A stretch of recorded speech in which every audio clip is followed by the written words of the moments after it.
So we will study second lecture of capacitor. कल हमने किया था. So capacitor देख ले पूरा आराम है प्लीज. नहीं ऊपर नहीं यही तो दिक्कत है तेरे को, रोज रोज रिमाइंड कराऊंगा मैं. अरे सही कर इसको. कैपेसिटर वीडियो में दिख रहा है सबको, वीडियो में देख. चलो इन लोग कोई कैसे पूरा रहा ऊपर क्लियर. तो capacitor, so it is a device used to store the charge. It is a device used to store the, it is a, करा दिया था, थोड़ा बहुत रिकैप करवा देता हूँ. It is a device used to store the charge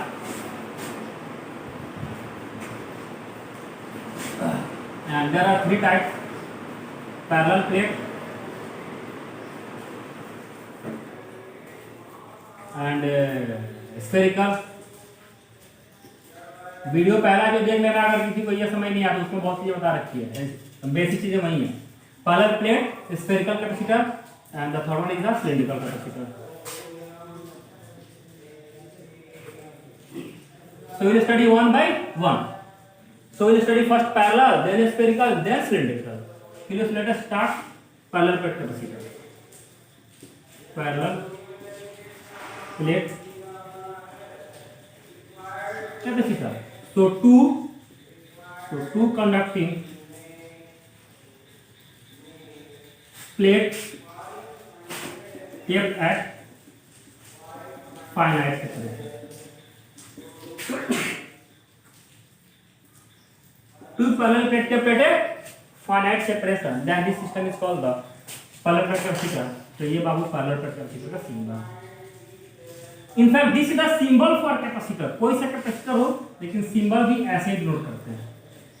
This is the symbol, and this is symbol for parallel one and spherical one and cylindrical one.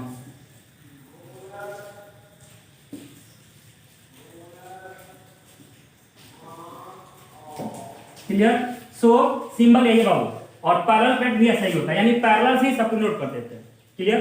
हालांकि structure उनका अलग होता है, स्फेरिकल एंड सिलिंड्रिकल है different structure, but symbol are like parallel plate capacitor. So this is the two conducting plate kept at a finite separation. Clear. So this system is called the parallel plate capacitor. Clear. So this is the first plate, this is the second plate, and the gap is D. Gap is D. You can fill this gap with here or with dielectric.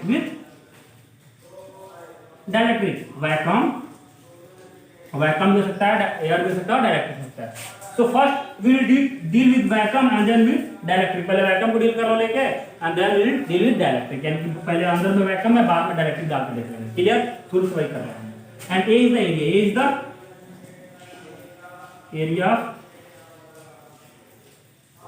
Plate. मतलब ये कि दो book उठाने देना उधर से. हाँ, these two are parallel plate and they are kept at a finite separation. ये पैरेलल प्लेट है बाबू, तो इनके बीच का जो गैप है, this gap is D and area of this one is the area of plate. ये ऐसा है ना, तो इसका जो एरिया होगा area of plate. Clear. So this is the gap between the two. So this is the gap, A is the area of plate.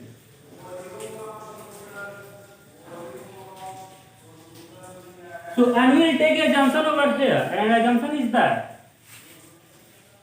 our area of the plate is very larger than d square. This is the gap. This is the gap. So gap square is very less than the area. Clear. We will use this assumption in order to find the electric field in between the gap. In between the gap. देखो क्योंकि हमने पता है कि हमने ये if there is a parallel plate, if there is a plane charge sheet, there is a plane charge sheet. Clear. And that one is the non-conducting. That one is the non-conducting. The electric field at point P E is equal to sigma upon 2 epsilon. And this is valid when area of plate is very larger than this gap square ना. तब valid है ना. क्या चला clear.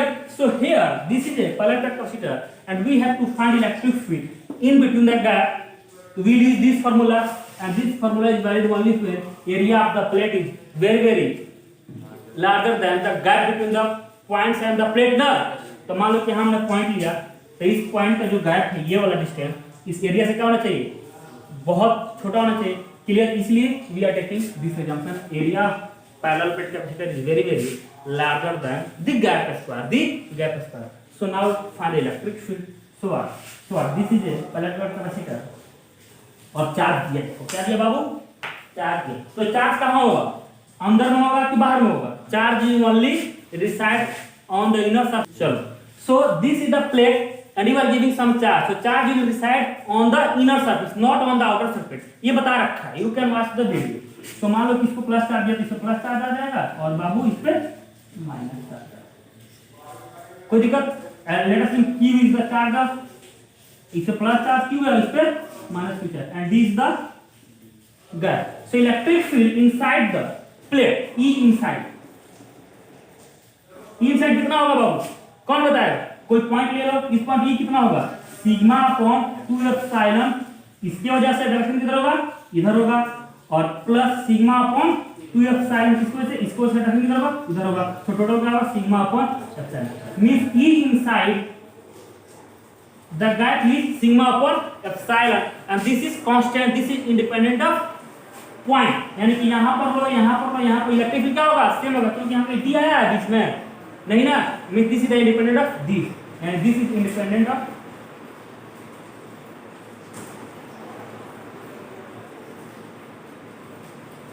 D. Clear. So E is equal to इधर रखो यानी parallel plate capacitor बाबू और डिस्टेंस क्या है डी है और यहां पर चार्ज है. सो ई कितना होगा ई इनसाइड कितना होगा बेटे वो होगा सिग्मा बाई एप्सिलॉन नॉट और हर पॉइंट पे यहां पर हर पे क्या इनसाइड में same. Clear. But this is the imaginary one. ऐसा रियल में नहीं होता.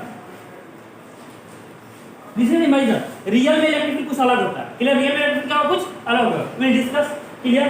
हम ऐसा लेते हैं क्योंकि मैथमेटिक्स आपको क्या आसान हो जाए. क्लियर. तो पहले इतना लिखो फिर मैं करवाता हूं कि why this is the imaginary one. Real में ऐसा नहीं होता. कर लिया बाबू बोलो. आजकल तो तुम लोग अंगूठा भी नहीं दिखा रहे हो यार. चेहरा तो दूर की बात है. हाँ इतने घंटिया पढ़ा रहे हैं हम लोग ना.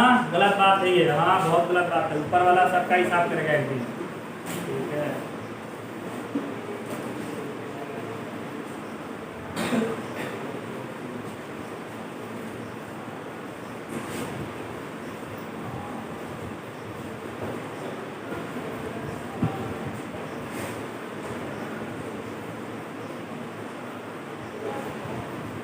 कौन बोल रहा है ये.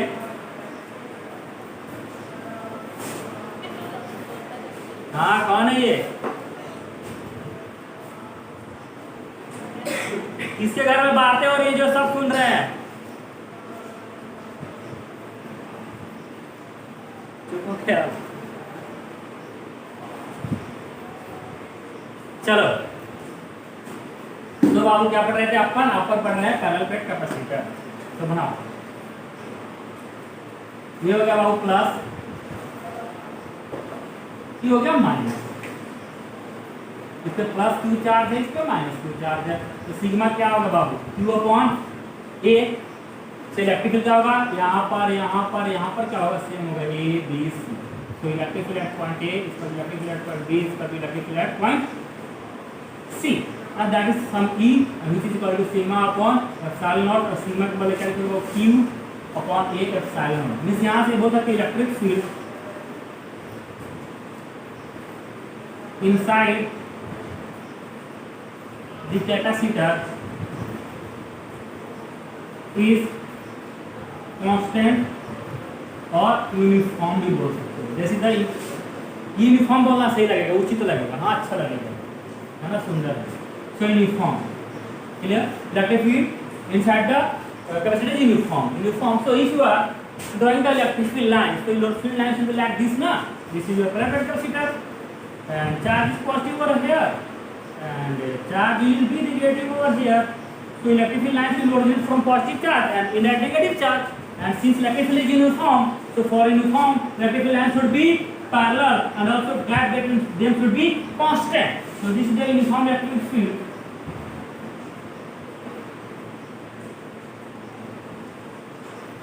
Clear? Electric field lines for uniform electric field. So इधर भी करेंगे तो क्या होगा? नॉर्मल कनेक्ट डिस्कनेक्ट हो रहा है आपका बार ये कल से हो रहा है या तो जून को हम लोग अनइंस्टॉल करके दोबारा वो कर लेते हैं कनेक्ट नहीं हो रहा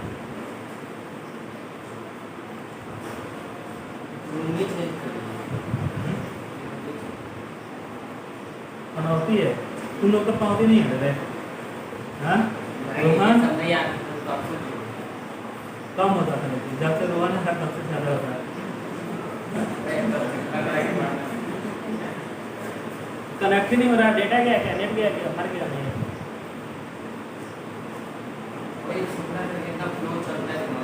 चलो कोई नहीं दुनिया इधर की उधर हो जाए हम पढ़ेंगे है ना मोदी जी कुछ भी कर रहे हैं इंटरनेट दे नहीं दे लाइट दे नहीं दे हम लोग पढ़ेंगे अरे ऐसा नहीं है मैं मोदी जी का दुश्मन नहीं ठीक है सही है ये प्लस प्लेट या माइनस प्लेट है तो electric lines will originate from plus and end at minus तो ऐसे इलेक्ट्रिक लाइन्स होंगे ना बाबू बोलो हाँ कि ना होंगे ना लेकिन रियल में ऐसा नहीं होता क्यों क्योंकि मान लो कि अगर ये प्लेट है बाबू तो देखो बाकी दुनिया को इतना पता है और बाकी दुनिया यही पूछ रही है लेकिन मेरे साथ जब क्वेश्चन पूछेगा तो उलझाएगा तुम्हें कैसे देखो यहाँ पर इलेक्ट्रिक पॉइंट लो ए और यहाँ पे पॉइंट लो बी अब देखो इसके आसपास का एनवायरनमेंट देखो और इसके आसपास का एनवायरनमेंट देखो इसके आसपास का देखोगे पॉइंट ए कहते हैं इधर भी कुछ चार्ज इधर भी कुछ चार्ज है यहाँ कुछ इलेक्ट्रिक फील्ड होगा but if you are talking about environment of B इसके ऊपर कोई चार्ज है ही नहीं इसके नीचे क्या है चार्ज है देखना होगा इधर तो कनेक्ट डिस्कनेक्ट हो रहा है ना दिख रहा है पूरा मैं एक्टिविटी दिख रही है तुम लोगों को तो इसमें क्या हो जाता है अच्छा समझ आ रहा पूरा दिख रहा है उसमें वीडियो अब दिख रहा है क्लियर हाँ अब तो देखो अब इस पॉइंट ए की बात करो तो यहाँ की एनवायरनमेंट क्या है ऊपर नीचे हर जगह सेम है इलेक्ट्रिक फील्ड यहाँ कुछ अलग होगा अब think the environment of B B के नीचे कुछ चार्ज है ऊपर क्या चार्ज नहीं है so electric field over A electric field over B will be different ना because environment over A environment over B is different ना यानी कि यहाँ का इलेक्ट्रिक फील्ड क्या होगा कुछ अलग होगा यहाँ क्या होगा कुछ इनफैक्ट यहाँ का स्ट्रेंथ क्या होगा ज्यादा होगा यहाँ का स्ट्रेंथ क्या होगा कम होगा so how can you justify this and here you are saying that your electric field is uniform inside the capacitor तो यहाँ के इलेक्ट्रिक फील्ड यहाँ के इलेक्ट्रिक फील्ड यहाँ का सब जगह क्या होगा सेम होगा so according to you electric field lines ऐसे होंगे ना लेकिन अभी तुम कह रहे हो कि हाँ यहाँ के एनवायरनमेंट अलग है और यहाँ के एनवायरनमेंट अलग है यहाँ फील्ड ज्यादा होगा यहाँ फील्ड कम होगा तो फील्ड लाइन ऐसे होगा ही नहीं अब क्या है कि पूरे रीजन में क्या है कि नॉन यूनिफॉर्म इलेक्ट्रिक फील्ड है यहाँ इलेक्ट्रिक फील्ड ज्यादा है यहाँ कम है यहाँ कम है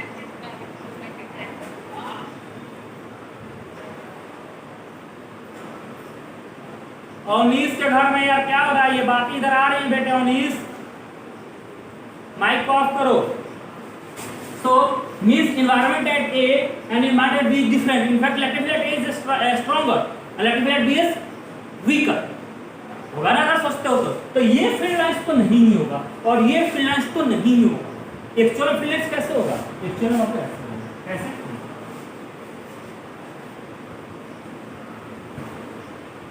बीच में ऐसा होगा कुछ तक यूनिफॉर्म होगा यहाँ तक और जैसे ही कॉर्नर पे आओगे एज पे आओगे तो इलेक्ट्रिक क्या होने लगेंगे ऐसे होने लगेंगे कैसे बाबू कोई दिक्कत ऐसा होने लगेंगे होंगे कि नहीं यार अरे इलेक्ट्रिक फील्ड तो यहाँ भी होगा ना ऐसे कोई दिक्कत गैप क्या होगा बढ़ता जाएगा और कर बनता जाएगा यानी कि इधर नॉन यूनिफॉर्म है इधर नॉन यूनिफॉर्म है बीच में थोड़ा बहुत यूनिफॉर्म है clear this is the real one this is the real one और बाकी दुनिया यही पढ़ रही है थोड़ा सा तुम ये पढ़ोगे तो तुम्हें क्या you have some extra knowledge तो कंपटीशन कहीं होगा तो इसी से तुम लीड कर सकते हो तो इसको बीट कर सकते हो नहीं तो पूरी दुनिया यही रट रही है यही पढ़ रही है मेरा कहने का मतलब यही है कि थोड़ा सा एक्स्ट्रा करो है ना एक्स्ट्रा करना पड़ेगा एक्स्ट्रा सबको चाहिए है ना, थोड़ा एक्स्ट्रा खाओगे तो शरीर लगेगा, थोड़ा एक्स्ट्रा पढ़ोगे तो दिमाग बढ़ेगा, एक्स्ट्रा पढ़ोगे तो थोड़ा अच्छा नंबर आएगा, एक्स्ट्रा सबको एक्स्ट्रा चाहिए। तो ये होना चाहिए, ये this is the real one. और यहाँ पर इलेक्ट्रिसिटी जो यहाँ से इधर हो रहा है, डाइवर्ज हो रहा है, इधर डाइवर्ज हो रहा है, non uniform, this effect is called the fringing effect, fringing of electric field, fringing of electric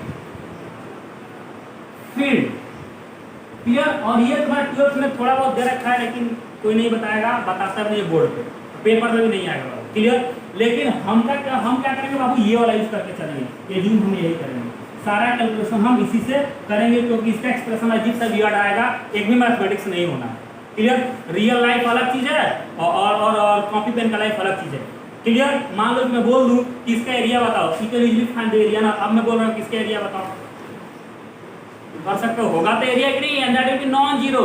ऐसा नहीं कि इसका एरिया कुछ नहीं होगा, लेकिन कर सकते हो। तो बताओ कोई हथियार है करने का? नहीं। सो कॉपी पेन का जो कंसेप्ट है, कॉपी पेन का जो इंफॉर्मेशन है या जो भी है वो लिमिटेड है, रियल लाइफ और and copy pen life is different. तो यहाँ हम क्या कर चीज को डेमोंस्ट्रेट कर रहे हैं, तो यहाँ इसका मैथमेटिक्स थोड़ा वियर्ड सा होगा। सो हम एज्यूम क्या करेंगे कि our electric field is uniform inside the capacitor and that is like this, not like this. Actual में होगा ये, and this is called the fringing effect of electric field. Clear? जब भी आगे पढ़ोगे ना कॉलेज वॉलेज में, तो इसका एप्लीकेशन है ज़्यादा पढ़ना होता है। वैसे ही fringing effect of magnetic field भी होता है। क्लियर? वो मैग्नेटिज्म में पढ़ाऊंगा तो करूँगा। चलो लिख कर लिए, डेट करूँ, गुड।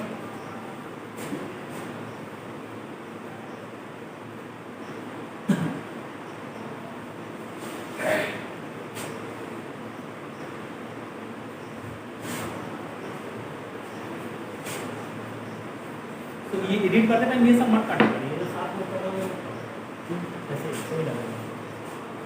ठीक है? तो एकदम से हो जाता है, कहाँ से आ गया थोड़ा सा लगता है। सो हुआ क्या बाबू, हमने पढ़ लिया ये आपका कैपेसिटर है,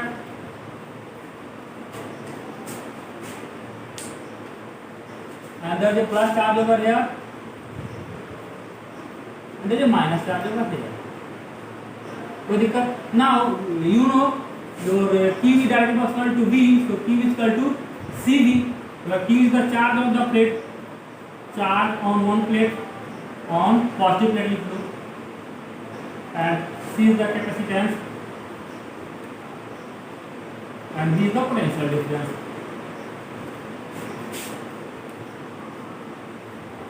between the plate.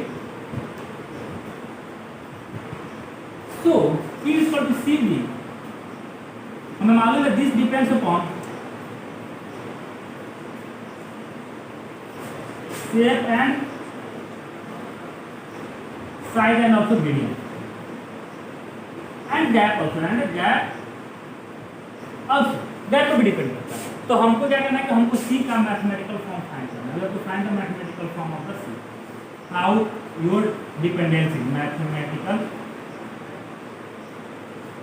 Form find करना सी का। तो हम क्या करेंगे बाबू, हम क्या करेंगे, ये लेसन है Q = CV, तो आप लोग क्या करेंगे, एक बार चार्ज फाइंड कर लेंगे, चार्ज फाइंड कर लेंगे, और क्या कर लेंगे, V फाइंड कर लेंगे, और फिर इसमें इसको डाल देंगे तो C मिल जाएगा। यही प्रोसीजर है, चार्ज फाइंड करो और V फाइंड करो, इस रिलेशन से C फाइंड करो। तो we are task is to find the C, और टास्क क्या है बाबू, C को फाइंड करो। So let's find C, so let's find C, so what, दो को डाल दो इसमें, जल्दी से वो लेट्स फाइंड सी। तो होगा क्या बाबू कि पहले हम पोटेंशियल डिफरेंस फाइंड करेंगे। पोटेंशियल डिफरेंस का फॉर्मूला क्या होता है, V plus minus V minus, यानी इसका फॉर्मूला V प्लस पोटेंशियल है और इसका V माइनस है। तो पोटेंशियल डिफरेंस क्या होगा, V प्लस V माइनस में, that is equal to integration minus E dot dr from what, you are final, this is the final, this is the initial.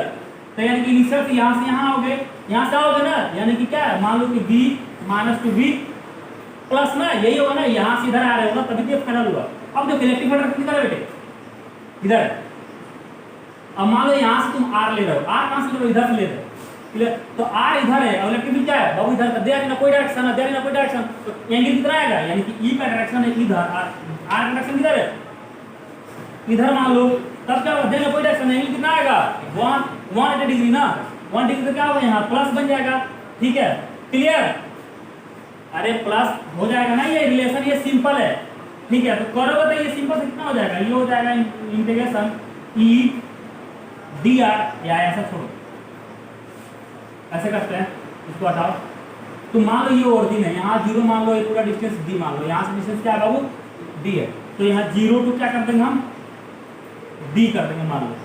Clear, यानी कि अपना position vector क्या इधर जा रहा है, क्लियर, पोजीशन वेक्टर कहाँ जा रहा है इधर। तो r क्या है, मतलब यहाँ एक पॉइंट है एट ए डिस्टेंस r और उसको पॉइंट डिस्टेंस क्या होगा d है, यानी r डिस्टेंस हमने dr डिस्प्लेसमेंट किया है, तो पोटेंशियल डिफरेंस यही होगा ना, कोई दिक्कत, पोटेंशियल डिफरेंस यही होगा। अब देख यहाँ सिंपल सी चीज है, तुम कहाँ से कहाँ बढ़ रहे हो, तुम यहाँ से यहाँ जा रहे हो, क्लियर, यहाँ से यहाँ, तो जब यहाँ से तो तुम्हारा पोजीशन कितना था, यहाँ से तो d था और यहाँ है तो 0, क्लियर। ये देख थोड़ा सा कंफ्यूजन होगा, दिक्कत सुन के पहले देखो, ये फार्मूला है integration v equal to delta v equal to integration e dot dr minus n r1 to r2। ये क्या है, इनिशियल है बाबू, ये क्या है फाइनल, क्लियर। तो अपन क्या करेंगे, हमको चाहिए पोटेंशियल डिफरेंस, तो हम हाई पोटेंशियल लो पोटेंशियल को सब्ट्रैक्ट कर देंगे ना, so v plus minus v minus, तो माइनस माइनस प्लस हो जाएगा, तो पोटेंशियल डिफरेंस कितना होगा, delta v equal to v plus v minus, यानी कि ये फाइनल है और ये इनिशियल है, यानी कि हम कहां से कहां जा रहे हैं, यहां से यहां जा रहे हैं, तो हमको ये फाइंड करना है, हमको ये करना है, ये फाइंड करना है। तो अगर मैं v माइनस और प्लस v प्लस फाइंड कर लूं और फिर इनका सब्ट्रैक्ट करूं तो मिल जाएगा, वो उलट दो इसको, जैसे मान लो कि जैसे मान लो पॉइंट ए है और ये पॉइंट बी है, तो अगर v delta v equal to va minus vb है, तो डेल्टा माइनस b क्या होगा, vb माइनस ऑफ v में खाली साइन का डिफरेंस आएगा ना, यहाँ से यहाँ जब कुछ पोटेंशियल चेंज होगा और यहाँ से यहाँ पर सेम पोटेंशियल होगा, difference is only in sign ना, तो साइन का डिफरेंस होगा, तो हम क्या करते हैं कि हम यहाँ से यहाँ जाते हैं, क्लियर, पहले हम यहाँ है बाद में यहाँ, तो यहाँ का यहाँ जब थे तो पोजीशन कितना था, d था, क्या था वो, यहाँ का पोजीशन कितना है 0, कोई दिक्कत। अब डायरेक्शन देखो इलेक्ट्रिक फील्ड का और r का, इलेक्ट्रिक फील्ड का और r का, कितना होगा इलेक्ट्रिक फील्ड किधर है बाबू, इलेक्ट्रिक फील्ड है इधर, क्लियर, और तुम आ किधर आए हो इधर, तो dr का डायरेक्शन किधर है इधर, लेकिन dr होगा क्या पॉजिटिव की नेगेटिव, अरे dr क्या घट रहा है डिस्टेंस, तो dr क्या होगा उसका नेगेटिव होगा, कोई दिक्कत। अब यहाँ करोगे कितना होगा, delta v equal to v plus v minus equal to integration minus, अच्छा e इधर है और dr इधर है, एंगल कितना होगा उनके बीच का एंगल कितना होगा, हाँ 180 डिग्री, यानी कि e dr 1 cos 180 डिग्री, और ये dr क्या था बाबू माइनस में था, एक और माइनस आ जाएगा ना यहाँ, क्योंकि डेल्टा क्या है नेगेटिव घट रहा है, तो इसको करो क्या होगा, delta v equal to integration, अब क्या माइनस माइनस प्लस, तो हटा दो इंटीग्रेशन e dr, और फिर एक और माइनस आ जाएगा ना cos की वजह से, और कितना d2 r, ये कितना हो जाएगा माइनस, तो d2 0 होगा ना, तो कितना होगा माइनस e और इंटीग्रेशन r, अरे e कांस्टेंट है ना, तो बाहर ले लो इंटीग्रेशन r, और कितना हो जाएगा इसका d2 0, यही होगा ना, तो कितना हो जाएगा ये minus e 0 minus b equal two plus ed, आया पोटेंशियल डिफरेंस प्लस ed, कोई दिक्कत। अगर तुमने यहाँ से जाते हो तब क्या करोगे, तब लिमिट क्या होगा, मान लो तुम इधर से इधर लिमिट क्या लोगे 0 टू d, तो उसके केस में क्या आ जाएगा प्लस आ जाएगा, उसके केस में क्या होगा electric field and dr in the same direction, और dr को क्या ले लेंगे पॉजिटिव ले लेंगे, क्या ले लेंगे पॉजिटिव, क्लियर। तो बुक में भी देखा है, बुक में क्या होगा 0 से d लेकर कर रखा होगा, मैंने उल्टा कर दिया, क्लियर, तुम वहां से भी करोगे आ जाएगा, पेपर में तुमने यहीं से यही करना है, क्लियर। होता क्या है कि मैं देख के नहीं आता, तो मुझे जो माइंड में आता है मैं करा देता हूँ, है ना, तुम्हें पता है तुम लॉजिक भी कर सकते हो, तुम ऐसे भी कर सकते हो, या तुम 0 से d भी जा सकते हो, सेम रिजल्ट आएगा, कोई दिक्कत। This is the potential difference, ed is the potential difference, तो ed को मिल गया, यानी कि डेल्टा v को हम v बोल देते हैं, और ये है ed, यही है पोटेंशियल डिफरेंस ना। अच्छा q कितना है बाबू, q हमें कितना मालूम है, q तो मालूम है ना पहले से, तो इस रिलेशन में पुट करो, तो q इक्वल टू कितना होगा बाबू, q इक्वल टू बोलो कितना होगा cv ना, q इक्वल टू cv, तो c equal to q upon v हो जाएगा बेटे, क्लियर, q इक्वल टू ये हो जाएगा ना, और तुम्हें ये चीजें पता है, पता ही है बाबू कि Q का वैल्यू इलेक्ट्रिक फील्ड का वैल्यू कितना है, इलेक्ट्रिक फील्ड का वैल्यू E इक्वल टू बोलो सिग्मा बाय एप्सिलॉन नॉट आया था और इसको बोलते हैं sigma of Q upon A epsilon not लिख सकते हो। तो Q इक्वल टू यहाँ से क्या हो जाएगा, Q इक्वल टू क्या लिख सकते हैं यहाँ से, Q equal to E A epsilon naught equal to Q लिख सकते हैं, या इधर भेज दो यार, E इक्वल टू इतना है तो भेज सकते हो ना। तो दिस इज द रिलेशन, इस रिलेशन में Q को लेकर लिख सकते हैं Q को लेकर लिखेंगे E A epsilon naught upon V और V इक्वल टू क्या होगा, V इक्वल टू ED है ना, तो E A epsilon naught upon D लिख सकते हैं, क्लियर, इनटू E से E क्या बचेगा कितना, A epsilon naught upon D and this is the value of C equal to A epsilon naught upon D। This is the capacitor of parallel plate, this is the capacitance of parallel plate capacitor. अब देखो this depends upon area as well as gap, video में पूरा रहा clear ना। So this depends upon area as well as gap, मैंने बताया था ना, बताया था कि नहीं कि this C depends upon geometry, clear. यहाँ से बोल सकते हो कि your C is directly proportional to A and C is inversely proportional to 1 upon gap, कोई दिक्कत, clear. So C depends upon geometrical structure और directly proportional to area and inversely proportional to gap between the two. So C equal to A epsilon naught upon D। आ रही बात समझ, कोई दिक्कत। अब देखो ये जल्दी से लिखो, जल्दी, टाइम ओवर होने वाला है, काम करो, टाइम ओवर होने वाला है, क्लियर हो जाएगा, क्लियर। तो टाइम ओवर हो जाएगा तो हम क्या करते हैं, इसको बाइंड अप ही कर देते हैं, क्लियर। अगली क्लास में फिर यहीं से कंटिन्यू करेंगे, क्लियर। तो अगली क्लास में करेंगे फिर बाय, क्लियर। तो अगली क्लास में करेंगे।